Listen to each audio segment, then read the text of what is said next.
What's going on, guys, and welcome to another episode of 3 Wide. I'm your host, Tom Ludermoser. Today is the 7th day of the new year, and I've got some news for the last 2 days in this video. So before we get started, that's a lot of good news too. A lot of fun stuff going on that we found out over the last couple days. So before we get started, hit that subscribe button if you haven't subscribed yet. The goal is to hit 150 subscribers by the end of the month. I know we can do that. I know you guys are into some great NASCAR content. Hit the bell icon. Get notified when we do more videos. Again, we're going to do some news today. And that news is going to start with news that came out yesterday. And that is Front Row Motorsports. Front Row has a huge news day yesterday. Starting with, I think, one of the bigger topics of, let's say, the whole week, probably. I mean, it's Thursday, so yeah, let's call it the whole week. And that is Anthony Alfredo is announced to have taken over for John Hunter Nemechek. So he will join Michael McDowell as the second full-time driver for Front Row Motorsports. He is going to be piloting, of course, that great Ford Mustang. And they are getting better. I think they have a chance at moving on in the future, especially with this next-gen car coming on. I think they can become quite a bit more competitive. And David Reagan is announced to be running the Daytona 500 for Front Row as well. Todd Gilliland will stay in the Front Row 38 truck. So we got some good news there. Gilliland, I like Todd. Good kid, good driver, pretty impressive there. So we'll see what they can do in 2021 with the Daytona 500 only 38 days away. Speaking of Front Row Motorsports, so he will be piloting the 38 car there, Mr. Fast Pasta, and I will love to keep watching that and see how he grows there. I think it's a little premature, personally, to watch him grow up to the Cup Series without even really having a full-time Xfinity ride. But hey, we've seen weirder things happen, and we've seen people be successful at it, so good luck there, Anthony. So there is no truth to the rumors that Martin Truex Jr. was going to be retiring before the start of the new season. He is not going to be the second victim of the 19 car retiring prematurely. So there, we can put that one to bed there as well. And more news out of the lower series yesterday was that David Gilliland and former NHRA racer and businessman Johnny Gray are rebranding DGR-Crosley Racing into David Gilliland Racing. Gilliland has always had a bit of that team. Mr. Gray's grandson, Tanner Gray, ran for David Gilliland Racing in 2020 for the entire season. For former co-owner and CEO of the Kaulig brands,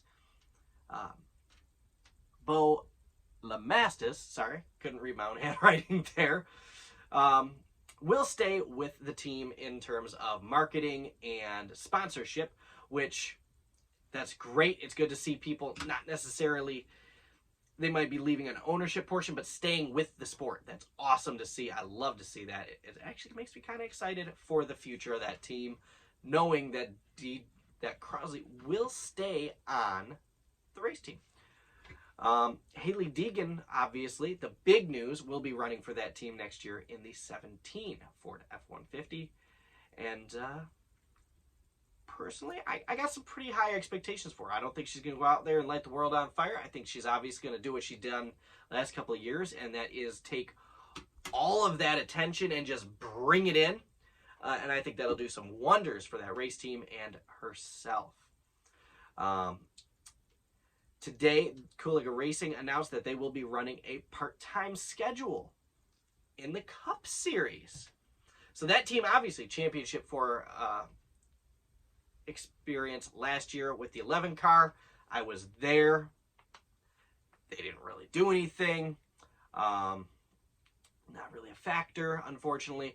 I do like Kaulig Racing. I love that team. I like the what they plan on doing. I like how aggressive they are with growing. I mean, they went from a go-kart racing team to now a part-time schedule in the Cup Series. They want to start the Daytona 500. Now, does that mean they're going to start the 16 car again? Maybe. I don't see why they would change it. Drivers and sponsors have yet to be announced. Obviously, their current stable includes Justin Haley and AJ Allmendinger.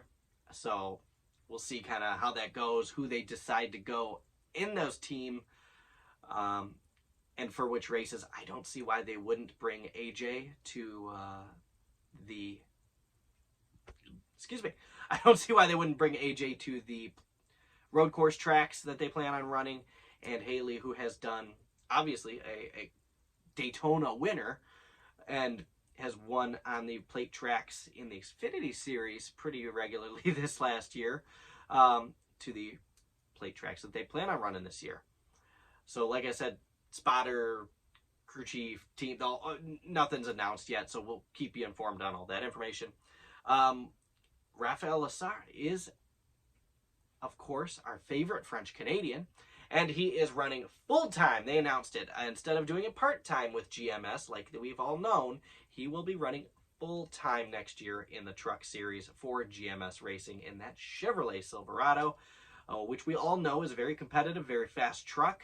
But then again, Lessard wasn't really able to prove too much last year. He ended up breaking through and getting it done, but not stellarly impressive. So we'll see what he can accomplish in that GMS Racing vehicle.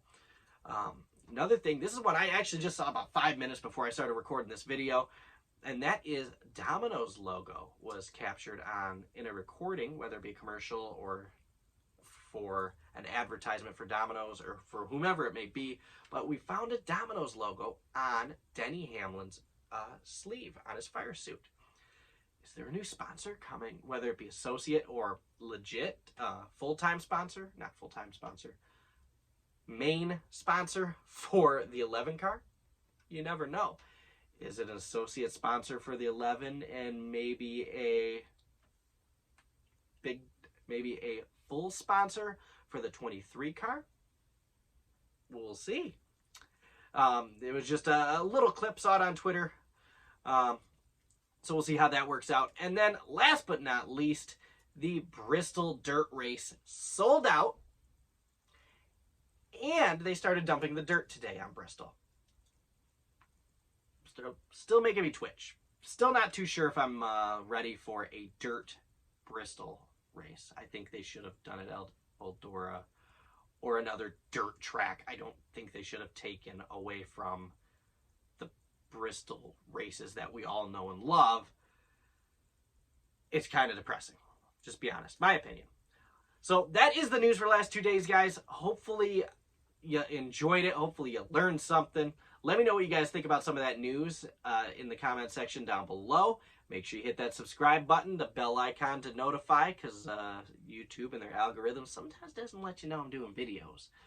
I'm at about 88% of my viewers do not subscribe, so please hit that subscribe button.